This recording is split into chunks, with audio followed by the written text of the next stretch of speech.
नमस्कार दोस्तों, lead India law associates के इस वीडियो में आपका बहुत बहुत स्वागत है। दोस्तों, आज के इस वीडियो में मैं आपको बताऊंगा कि कई बार शादी का झांसा देकर रेप का मुकदमा लिखवा दिया जाता है। इसमें कई बार तो जो निर्दोष लोग होते हैं वो भी फंस जाते हैं। एक जेन्युइन रीजन से अगर शादी टूट गया हो तो भी रेप का मुकदमा लिखा करके लड़के को फंसाने की कोशिश की जाती है। इस पे एक बहुत ही महत्वपूर्ण फैसला आया है। मैं बदले हुए नाम के साथ मैं कोशिश करूंगा कि आपको रियल स्टोरी भी बताऊं और यह भी समझा सकूं कि सुप्रीम कोर्ट ने इस पर क्या महत्वपूर्ण फैसला दिया है। तो आइए देखते हैं। शादी का हर वो वादा जो टूट जाता है उसे झूठा वादा नहीं माना जा सकता है। राकेश, जो कि सीआरपीएफ के डिप्टी कमांडेंट है, वो सीमा के साथ रिलेशनशिप में थे। राकेश और सीमा एक दूसरे को 1998 से जानते थे। दोनों के बीच 2004 से शारीरिक संबंध भी थे। वो एक दूसरे से मिलने के लिए लंबी यात्राएं करते थे, एक दूसरे के घर पर रुकते भी थे। कई बार प्रेगनेंसी टेस्ट करवाने के लिए दोनों साथ में अस्पताल भी जाते थे। साल 2008 में सीमा को पता चला कि दोनों की शादी नहीं हो सकती। जाति अलग थी, उनके परिवार राजी नहीं थे। 2014 में राकेश ने साफ किया कि वो शादी नहीं कर सकता। इसके बाद भी दोनों के बीच शारीरिक संबंध जारी रहे 2015 तक। साल 2016 में राकेश ने अलग होने का फैसला किया। सीमा अलग नहीं होना चाहती थी। वो किसी भी सूरत में उस रिश्ते को बचाना चाहती थी जिसे उसने सालों से संजोया था। उसने राकेश के खिलाफ झूठा रेप का आरोप लगा दिया। मैंने यहाँ पे झूठा शब्द कहा है, चूंकि सेक्सुअल रिलेशनशिप तो था ही, उन्होंने रेप का आरोप लगा दिया। अभी यही मानते हैं। शादी का झांसा देकर रेप।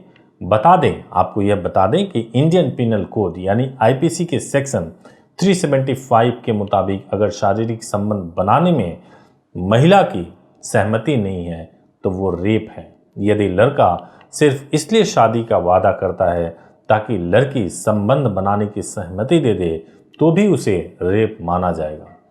एक बात बहुत ही महत्वपूर्ण है, किसी भी प्रकार के शारीरिक संबंध को रेप तब नहीं माना जाएगा जब उसमें लड़की का विल यानी उसकी इच्छा और कंसेंट, उसकी सहमति दोनों ही शामिल हो।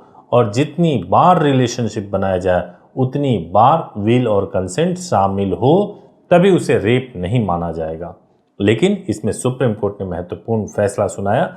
21 अगस्त को सुप्रीम कोर्ट ने राकेश के खिलाफ लगे रेप के आरोप को रद्द कर दिया। सुनवाई के दौरान कोर्ट ने पाया राकेश ने जब शादी का वादा किया था तब उसकी नीयत रिश्ता तोड़ने की नहीं थी। कोर्ट ने कहा अगर कोई 2016 में 2008 में किए गए वादा को लेकर के अगर कोई मुकदमा कर दे तो उसे दोषी नहीं ठहराया जा सकता है। कोर्ट ने कहा कि 2008 में किया गया वादा पूरा नहीं कर पाए तो यह नहीं माना जा सकता कि उसने झूठा वादा किया था। कोर्ट ने माना कि राकेश और सीमा के बीच करीब 11 सालों तक बने शारीरिक संबंध सिर्फ शादी के वादे के आधार पर नहीं थे। कोर्ट ने यह भी कहा कि शादी का हर वो वादा जो टूट जाता है उसे झूठा वादा नहीं माना जा सकता। कोर्ट ने कहा कि इस तरह के हर मामले में पुरुष को दोषी नहीं बनाया जा सकता है। इससे पहले इसी साल अप्रैल में कोर्ट ने एक फैसले में कहा था शारीरिक संबंध बनाने के लिए किसी लड़की से शादी का वादा करना रेप है और उस लड़की के सम्मान के खिलवाड़ भी यह माना जाएगा। तब कोर्ट ने कहा था कि यदि आरोपी ने साफ कहा होता कि वो शादी नहीं करेगा तब संभव है कि लड़के ने उसके साथ संबंध बनाए ही नहीं होते। ब्रेकअप दुखद होते, खासकर उस साथी के लिए जो नहीं चाहता कि रिश्ता टूटे, साथ छूटे। लेकिन किसी को बांध कर नहीं रखा जा सकता सिर्फ इसलिए कि वो अब साथ छोड़ रहा है, वो दोषी नहीं हो सकता।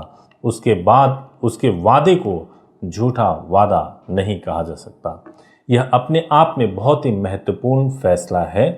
आप जब कभी भी किसी रिलेशनशिप में जाते हैं तो इस बात का ध्यान रखिए कि दोनों में आपसी समझ हो, उस रिश्ते को चलाने के लिए दोनों का इक्वली कमिटमेंट हो, उसके बाद ही शारीरिक संबंध या अन्य प्रकार के संबंधों के गहराई में जाएं। जब आप एक बार संबंधों के गहराई में चले जाते हैं और किसी ने हालात के वजह से या किसी अन्य कारण की वजह से जिसमें उसका इंटेंशन आपको छोड़ देना नहीं है, तो आपके बीच में चाहे शारीरिक संबंध ही क्यों ना बना हो, रेप का मुकदमा कम से कम आप नहीं कर सकती हैं।